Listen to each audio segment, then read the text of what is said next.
হলো 2026 সালের first picnic. আমরা 3rd জানুয়ারি পিকনিক শুরু করে দিয়েছিলাম। সেদিন হচ্ছে চিকেন আর হচ্ছে ভাত হবে। ভাত বলতে বাসমতি রাইস হবে।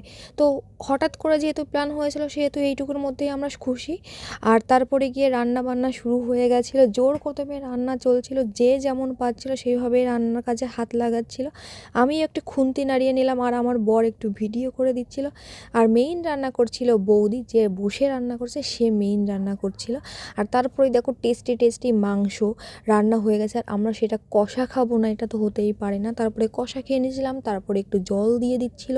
আর রান্না কমপ্লিট হওয়ার পর দেখো ধোঁয়া উড়ানো গরম গরম মাংস, আলাদাই ব্যাপার। তারপরে দিয়ে দিল ভাত।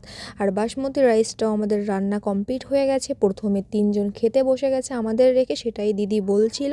আর এই দেখো আমাদের বড় ম্যাডাম, সে তো খেতে বসে গেছে। তারপর আমার বরকে একটু খাইয়ে দিচ্ছিল, তারপরে আমরাও খেতে বসে গেলাম। প্রথমে ভাত আর মাংস আমরা জমিয়ে খাওয়া দাওয়া করলাম সেদিন। মানে এর থেকে ভালো আর কিছু হতে পারে না। আমরা খাবো আর আমাদের কুকুরগুলো যে না খেয়ে থাকবে সেটা তো হতেই পারে না। তাদেরকে খাবার দিয়ে তারপরে আমরা বাড়ি চলে আসছিলাম। Tata, bye bye.